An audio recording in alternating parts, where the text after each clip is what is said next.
welcome to another episode of Firehouse Problems Kitchen Table Solutions, where we discuss everyday firehouse problems around our kitchen table with your hosts Seth Rainwater and Will Sylvie.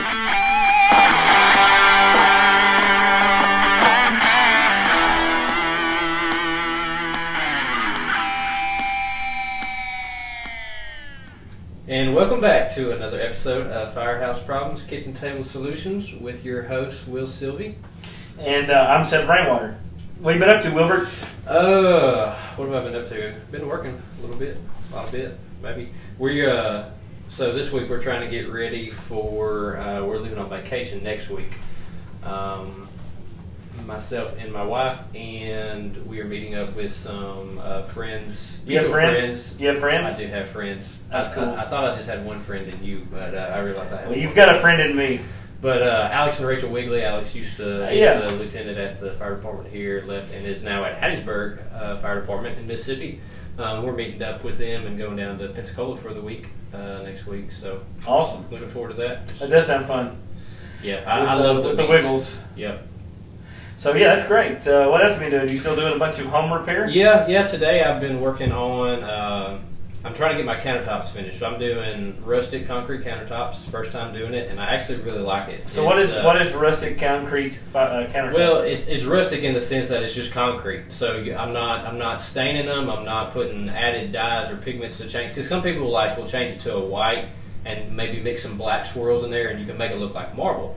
But you doing this your house? Yeah. So you take what's called melamine. It's like a plywood with plastic on it, and you pour the concrete. So you're pouring it upside down. So it's basically like you make a form. It's 1.5 inches tall by however big my countertop needs to be. Okay. You pour it in there. You screed it off, get it level, but you don't have to make it look pretty because that's going to be the bottom. So then once it dries, you take all the forms off, you flip it over. There's little tiny air holes you got to fill in with just like a wet slurry concrete mix. And then you sand it down and you seal it because concrete absorbs water a lot. And so that's what I did today. I sealed it. And so let me ask you this. So you've got this slab of concrete. Right. It's heavy. Yeah, so how are you going to get it? Where's it at right now? In my garage. So how are you going to get it inside your house? What are you doing tomorrow? Well, no, so I think my longest piece, because my longest span of countertops about 14 feet. So I split it up in 8 and 6. So the 6-foot piece I can carry myself because it's got the cutout for the sink, so it's lighter. But the 8-foot piece I'm going to have somebody help me carry. That's a big piece of concrete. It is, but it's only 1.5 inches thick. So how much do you think it weighs? It probably weighs maybe 300 pounds. You're going to need more than like a guy. No, I flipped it over by myself, and so I think just one person. It may weigh. You're going to drop it and break it and.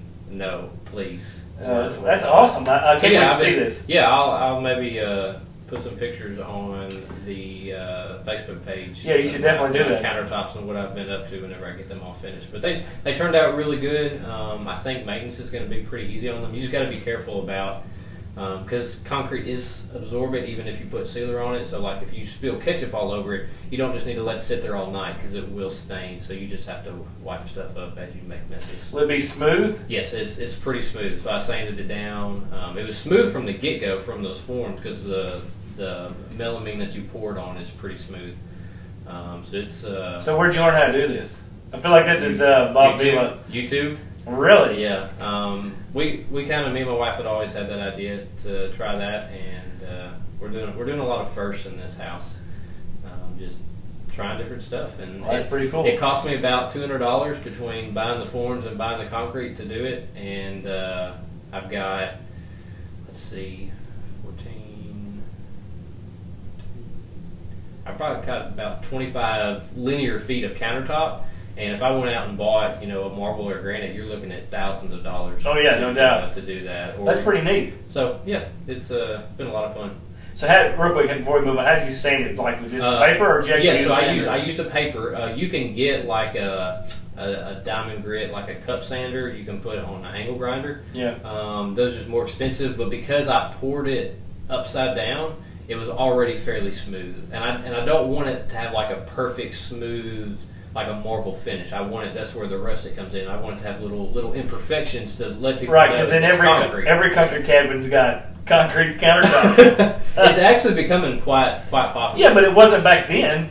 No. Right, because they were just wooden countertops. Right, yeah, wood was a pretty rustic option. They probably didn't have, I don't know if they had plywood back in the day. No, usually they would use like a solid, like a 1x material, whatever. Right. So, what have you been up to? Enough of my countertops. I've actually been building concrete countertops as well. No, what have I been up to? I haven't done anything spectacular. I did some work on my, down here in the south, we're hunters, right? We're deer hunters, so I've done some work on my deer stand. Of course, it's been a few weeks really since we recorded, right? Because we actually, y'all don't know this, but we recorded several episodes when we did the 3 parts of the article. Right. We recorded that in about, I think it was 2 sittings. Right. So it's been 4 weeks. Because this week's episode came out yesterday, or this 2-week period. It's the 3rd part. So actually, you're not hearing this until 2 weeks from now. Right. But in this little period of time, we had a quarterly meeting, and I did that, I think, and then worked on our deer stand some. What kind of deer stand you built? Well, it's actually a frame. I've already got the frame. Yeah. It's a dumb Seth Is it the one laying there behind your shop? No, that's a different deer stand. So back during turkey season, my dad and I drug this deer stand in a place that we had found, and it had a floor. All the walls on it were gone, but it already had a floor that was cut for it, and it was in good shape.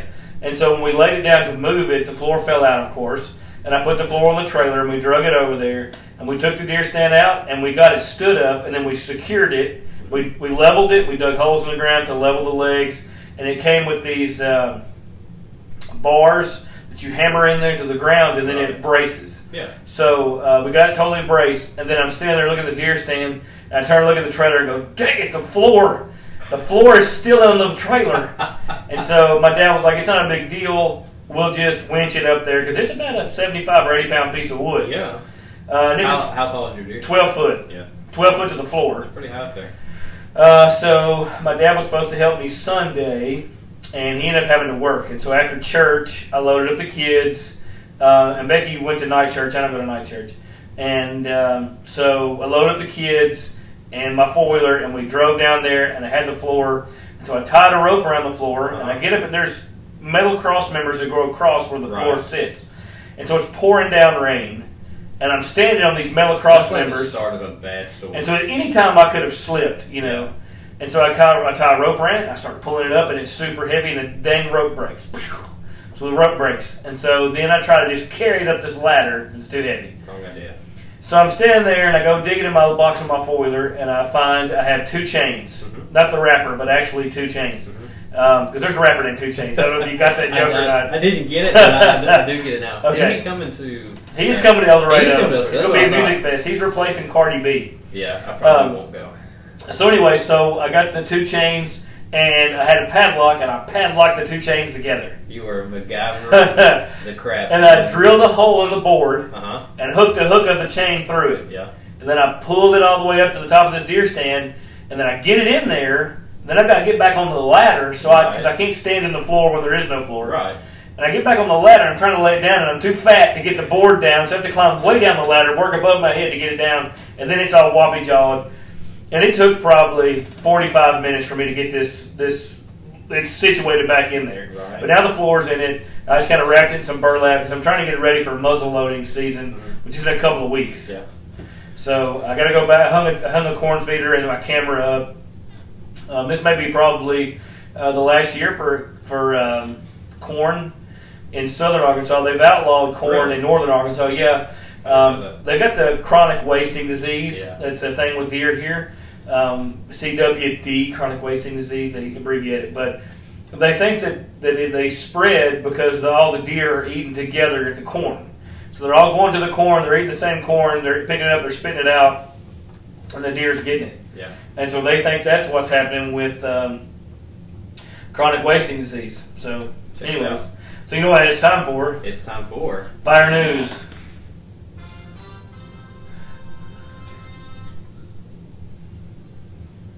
It's really loud. We're just blasting everybody's eardrums. Yep.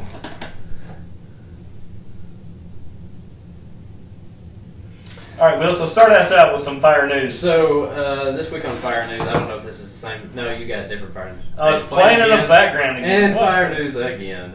Yeah, but still fire news. We got So, as everybody knows, we are, actually by the time this podcast drops, we'll be right in the middle of it, but October is Breast Cancer Awareness Month. And usually fire departments do something for breast cancer, raising money, selling T-shirts. But so it's just a little bit of local news. Our local union here in El Dorado has always tried to do something in October to help. And last year we sold T-shirts to benefit a local foundation, Team Corey. They provide assistance and monetary help to local people who dealt with breast cancer. So that's what we did again this year. We sold probably 110, 120 shirts. Oh, wow, yeah.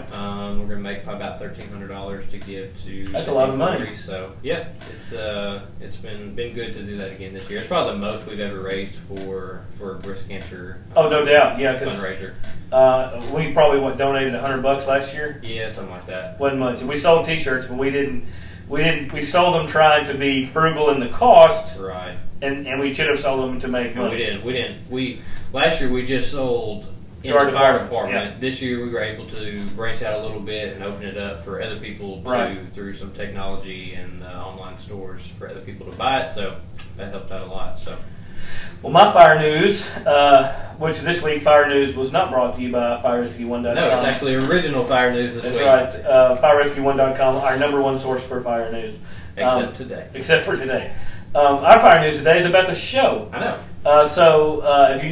If you keep seeing me look that way, but no, if you're listening to this, then you're not seeing me look that way. No. So what we wanted to do, I've been talking about doing a blog for like a year. I've called a bunch of blog or a blog. Well, a blog first. Yeah. And then I got the domain name, but I don't know how to build a website. And I've asked a bunch of people to help me build a website, and I haven't got anybody to help me build a website yet. But what I do know how to do is YouTube. And so now we're going to have a webcast to go along with our podcast. Right. I've set up a Firehouse Problems Kitchen Table Solutions YouTube channel. And we'll start recording these episodes, and we'll be putting them on YouTube so you can subscribe and listen to your car. You can watch us. Yeah. So this is, if you're looking at the show, this is our Dew Studios. I've got my green screen. We're sitting here at the. This is Strong. No. Yeah, this is right. It's Strong Works Productions. Yeah, you're right. Because this isn't Dew Studios. Dew Studios is nobody works there anymore. The place is shut down. They moved on. There's somebody there, just not us. Yeah. So this is Strong Works Productions. This is where the magic happens. We record our podcast. I got a text. It's actually a volunteer fire text. It's a reminder of our 7 p.m. meeting. I won't be there. Nothing burning down tonight. I won't be there tonight. It's kind of aggravating with my volunteer fire department. They only meet once a month. So if you miss one of them, you're out. Right. Well, tomorrow's my daughter's birthday, so I also got a calendar entry reminding me of it. So we're going to have to eat supper tonight because I'll be on shift tomorrow. Yeah. So not going to work out. Not going to work out. Where y'all going to eat tonight? Grace likes to eat at La Piazza. Yeah. And so we're going down there. I'm supposed to be low carbon, and I had low carb this morning. And then I was working at the office today. I wouldn't have time to eat lunch, and the guy texted me and said, "Hey, I'm going to run through McDonald's. You want something?" And I was like, "Yeah, just pick me up a large fry and a Coke." That's all. So I ate some fries. So I didn't go all out. So that's all I had to eat today is a large fry at about 1:30. Yeah. So not very much. No. So I'm probably going to eat.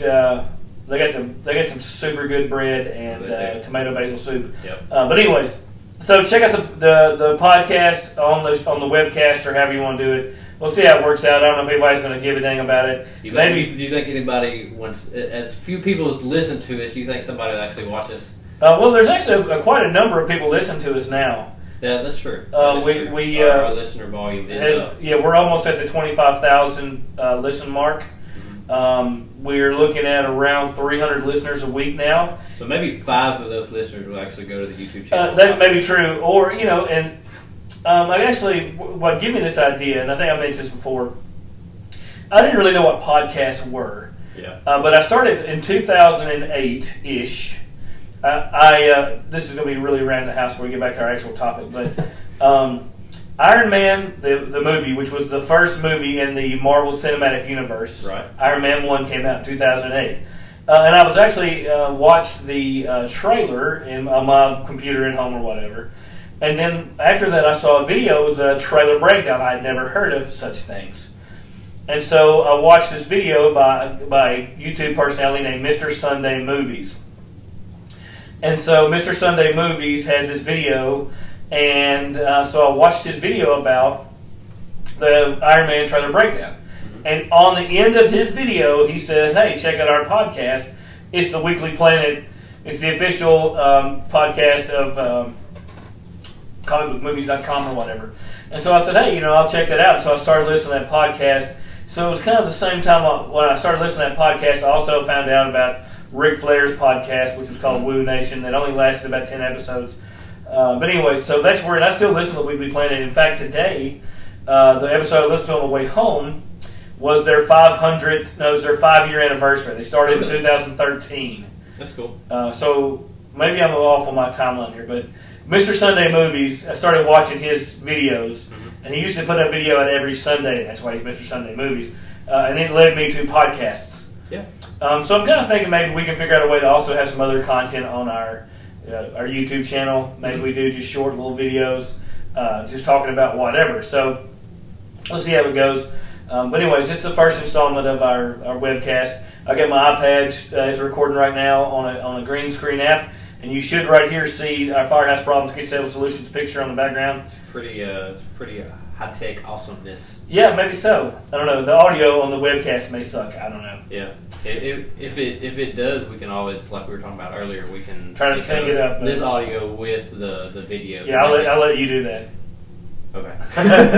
So, all right. Anyway, so a couple weeks ago we had asked for some topics, and a guy named Matthew Lyons, he actually messaged us on Facebook Messenger, and this is what he had to say. He talked about some things to talk about. One of the things he mentioned was, who would you say is the modern fire service mentors?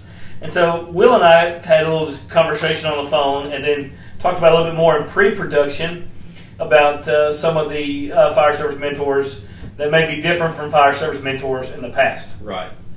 And I think one of those mentors is going to be the internet. True, because 30 years ago, 40, 50 years ago, however far you want to go back, in order to get information, you didn't have the internet, you didn't have podcasts, television was a little limited, so you read books. Right, read books. So it was only the authored fire service mentors that people knew about. Whereas today, like you said, it's branched out to where really anybody that has something to say and a good message to share can be a fire service Absolutely, mentor. Right. And all you got to have now, there's thousands upon thousands of platforms and opportunities to get it out there. No doubt. I still believe that the in-house mentors are very important. Oh, yes. And I want to drop a couple of names that probably don't listen to my show, but one of those guys is a guy named Ron Langley. Captain Ron was my very first full-time captain. I'd worked for a couple of guys for short periods of time. Yeah. But Ron was my first, this is my station, this is my captain, this is where I'm going to be. And man, he was awesome to be around. He was a real fireman's fireman in the aspect of he was good at fighting fire. He was a really aggressive fireman. He'd been on the job a long time. He'd been on the job over 20 years. When he got me when I was a 22-year-old kid or whatever, when I first started working with Ronnie. And some of the things about Captain Ron that I think were great, and I've tried to carry on as an officer, was he made relationships. Mm-hmm. Ron, if you could have asked Ron at the time, and maybe now even, you could ask Ron how old my kids were or are, and Ronnie could tell you. He could tell you my wife's name, my kids' names. He played with my kids when they come by the station when they were little. Probably not Jake. I think Jake probably was born after Ronnie retired. Yeah, because what year did he retire? 2012. It was a couple years before I came. I remember that. So, but anyway, so he developed a relationship, and it was a lot of Ron's leadership was based off of just strictly just friendship, just being around him. And he was kind of a watch me work kind of guy, He wasn't the guy that got behind you on the nozzle and said, "Okay, kid, let's kick in that door." Ryan was kind of like, "You better keep up." Yeah. And he was, like I said, he was great. So I learned a lot from Ron about actually fighting fire, but also about having fun at work. Ron was a big-time prankster. He would sneak up behind people and pop paper bags, and he would hide your crap or freeze your crap or whatever. He was just a lot of fun to be around. And so he kind of taught me not only how to take the job serious when it's time to be serious, but also have fun on the job. Right. So that's, to me, was great. Just notice random. I like how your cord is wrapped around your thing. Well, I tried to get it. I mean, we're doing a webcast, so that's pretty spot on right there. Yeah, just pretty quick. Threaten me with a good time. But anyway, so some of those guys, and guys like Sean McCall. It just fell off. I don't know about you, but I move a lot. I do too. I feel like the people watching this webcast are going to be like, "What are they doing?" Fidget non-stop. And my wife, it drives her absolutely crazy. We'll sit down to watch a movie, and I'll be sitting there, and I'll be like, "Oh, I want to get coffee." So I get up, I make coffee. Oh, she has to make coffee. Down. And then 5 minutes later, when the coffee's done, I'll get up, get coffee, and then I gotta go to the bathroom. And it's just, she's like, "You're constantly moving around. Just sit still." I can't help it. So yeah, it's a curse. But so anyways, and then like I said, there were some other mentors that I came. Lots of guys you come up with, you learn from. Even as bad as I hate to admit it now, to T&I, you don't get along all the time, but our fire chief Chad Mosey was a mentor to me, where I learned a lot about running the ambulance in the city. He taught me a lot about union leadership. Guys like Ed Jaros, Pete Reagan, Danny Todd, Keith Fulmore. I learned a lot about the union fire department side of things. Wade Marshall's been a mentor to me on lots of things. But I always sought out mentors because I'm not very smart. And so I've got to be around smart people so that people assume that I'm smart. You sell yourself short. You are very. I'm telling you, I realize you put yourself around smart people. People think that guy's smart. He hangs out with smart people. Smart people hang out with smart people, and the people that you have placed yourself under as mentors have made you the smart fireman that you are today. Well, yeah, so I definitely think so. Nobody comes to this job, no matter how smart, how many college degrees they think they may have. Nobody comes to this job and is just squared away when it comes to fighting fire, and then you get into the union management and upper management in a fire department. That takes time, and it takes working with the right people to teach you and be patient. And like you said with Captain Ron, learning how to have fun. That's something that I feel like is a lost art. You bet. In a lot of fire stations. And I was talking to Captain Matt Barnes earlier this afternoon, stopped by Station 4 to drop off something to them, and they got a lot of drama at their station. Just this person's nagging this person, and it's just like, it takes the fun out of coming to work. Absolutely, no doubt. When you got shift wars going on, and just doing stuff that not ha funny, I'm pranking you, but just hateful, spiteful stuff.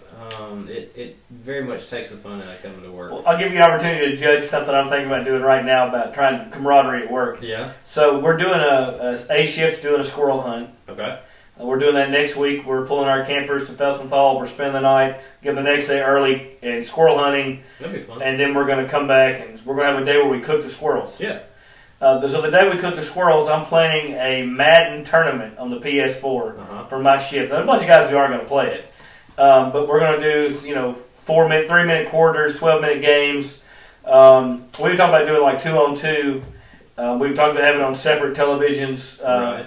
Anyway, so we're going to do a Madden tournament, and I'm going to get a trophy and give the guys a trophy who win the Madden.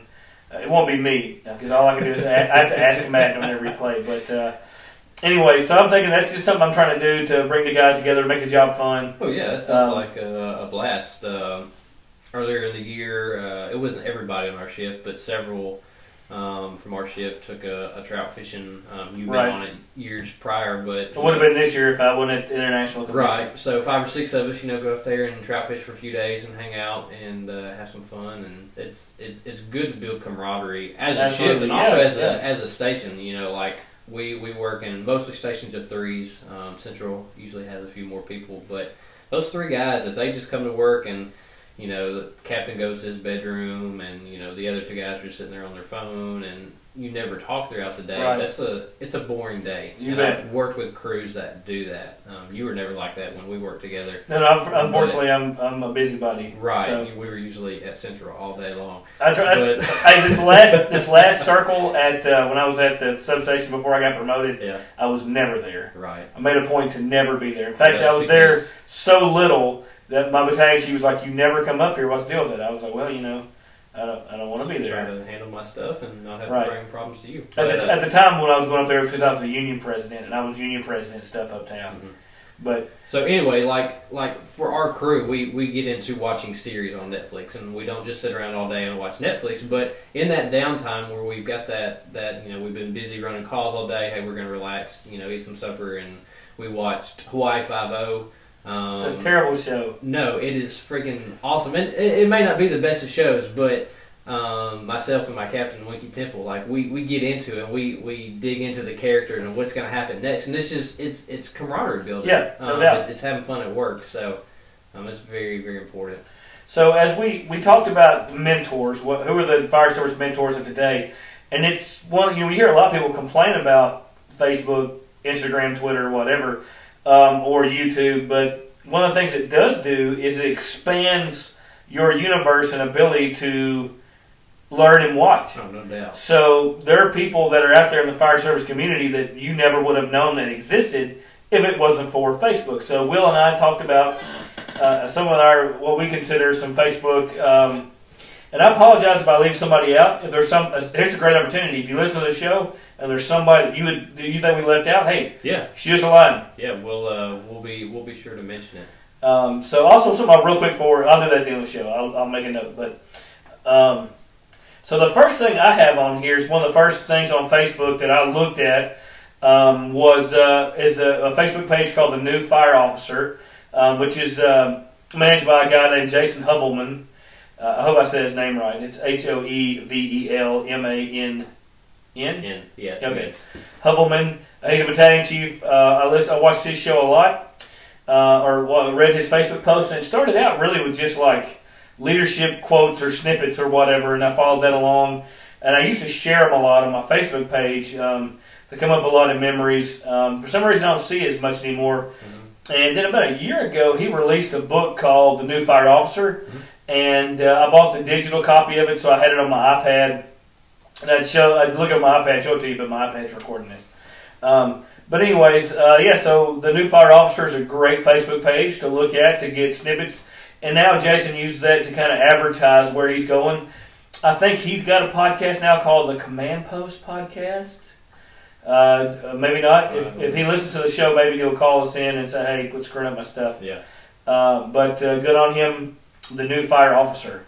Yeah, it's pretty cool. That was one that I didn't know about, and Seth showed it to me today, so I'm definitely going to check into that. Right on. One of the first ones that, when I first got into the fire service, that was, I don't know for sure who actually manages this Facebook page. It's called the Black Sheep Rebel Club.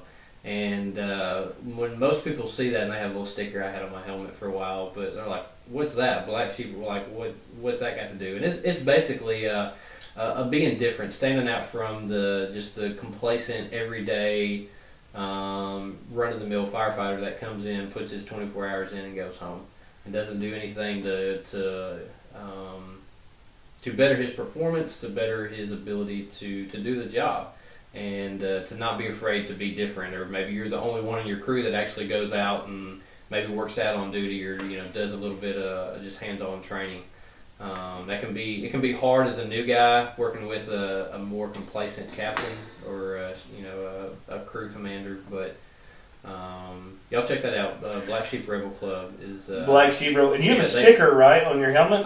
I used to. It was on my firefighter's helmet, so I haven't put one on my lieutenant's helmet now. But they do good about sharing articles, or just usually they're pretty short little snippets, just a motivational. Not sure exactly how to describe it, but yeah. Right on. So somebody else I have on here, he's been a mentor of mine. I've actually met him in person a couple of times. His name's Rick Lasky. Pretty awesome fella. He's a pretty awesome cat. Back in 2014. Yep, it was right before I came to work. Really? Up here, yeah. Because I came to I'm stepping on your toes a little bit, but y'all did the Pride and Ownership seminar, whatever, right, where he comes and speaks. And I think I had accepted the job, but I hadn't started yet. Okay. So it would have been, because my 4-year anniversary was Monday, the 29th. Or no, I'm sorry, Saturday the 29th. So it would have been like September 20th and through there, when that was 4 years ago. Yeah, well, it was August. I think it was August. Yeah, August the 27th or 28th. But it doesn't matter. Maybe in September 27th. Maybe it was because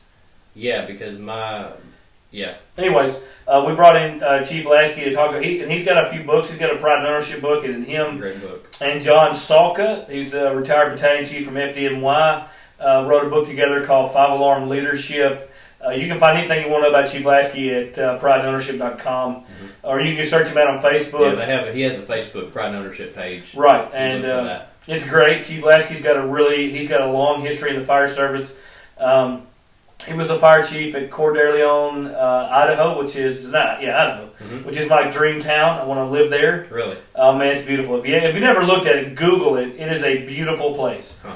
Also, Louisville, Texas. Texas, yeah. And he was also at somewhere recently, like Friendship, Texas. No, he was interim fire chief at South Lake, Texas, which is right up the street from where my in-laws live. So it's a very small town. Right, they're kind of in between the Dallas-Fort Worth area, so kind of north. Because he lives in Dallas.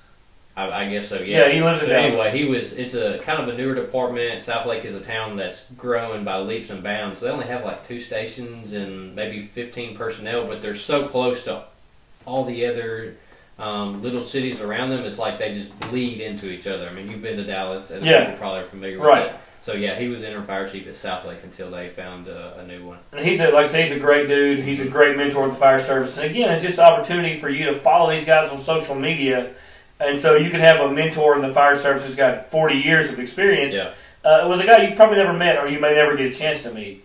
Somebody else I wrote down was Paul Combs.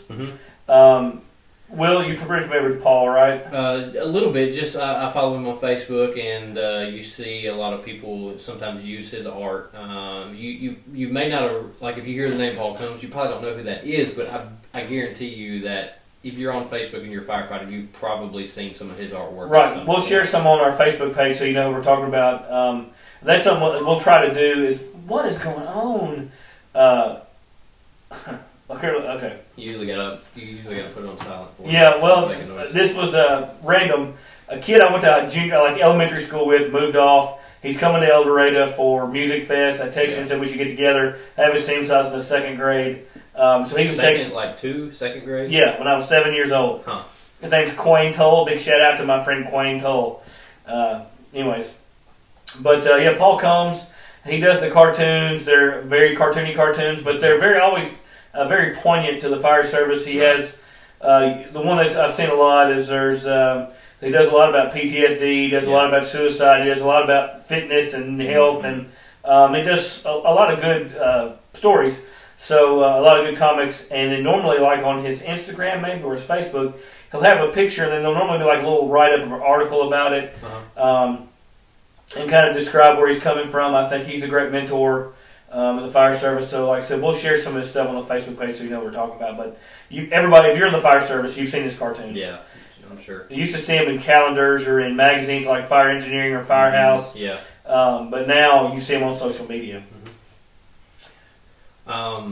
So another one I had on my list, kind of moving into the podcast realm. This is actually one that I think I've mentioned this on a previous episode, but when I first decided that, hey, I want to be a firefighter, I was trying to figure out anything I could. I was reading books, reading news articles, Fire Engineering, trying to think what the other websites are. But I tried to find some firefighter podcasts, and this was one of the first ones that popped up. It was the Firefighter Toolbox by David J. Solar. I don't know if he's still recording. It seems like there was only like maybe 10 or 12 episodes. Right. Some of them, like what to expect if you're trying to get into the fire service, some training and different stuff, interviewing different guests. But He's a great resource. He's got, like I said, I don't know exactly how many episodes he has out, but he's got some good information on his podcast, the Firefighter Toolbox. One of the guys I have listed on here, I don't know about his Facebook, but I follow him on Twitter. His name is Lieutenant Ray McCormick.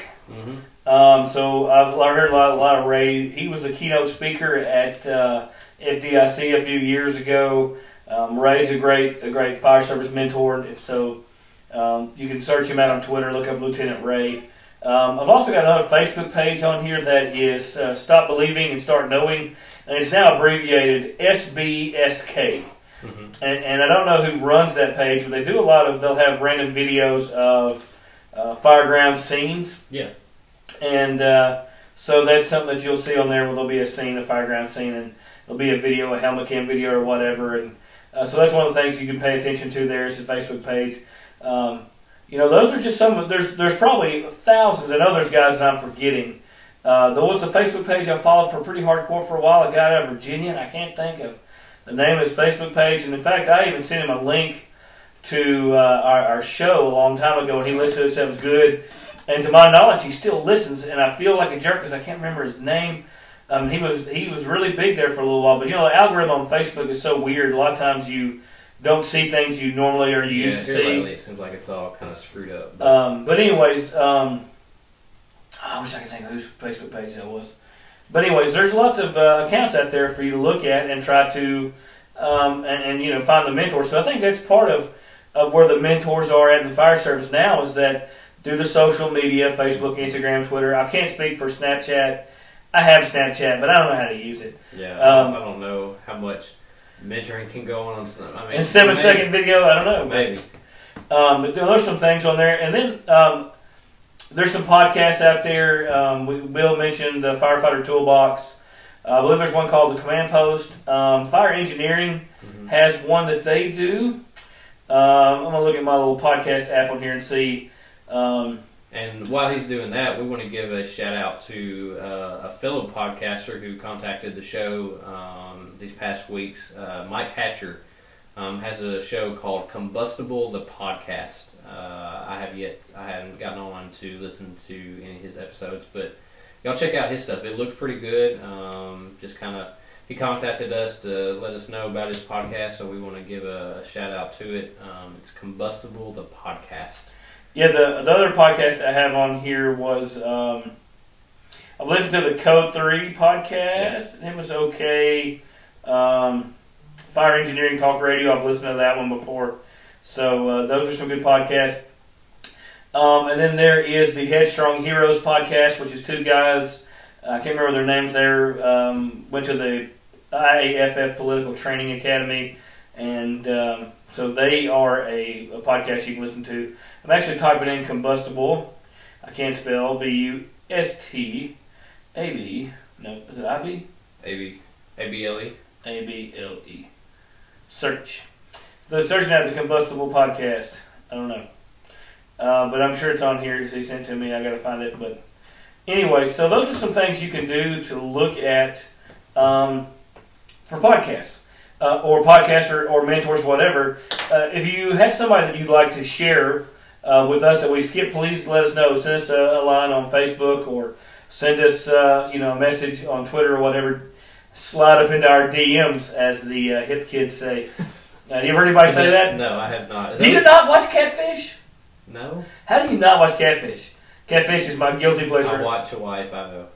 I love Catfish, the TV show. So, why did your wife just pulled up and she stopped right in the middle of the road? You're probably getting Grace up to check the mail. Or making somebody carry the trash can down. Because it's up there. But, so what's your favorite new service leader? I mentioned last week, or this week, whatever it was, 2 weeks ago, however long ago, the Extreme Ownership. It's a great book. Mm-hmm. I also brought me today. You brought a book. I brought a book. It's called The 360-Degree Leader by John C. Maxwell. It's a great book. It's about leading from anywhere. Yeah. I've read it a couple of times.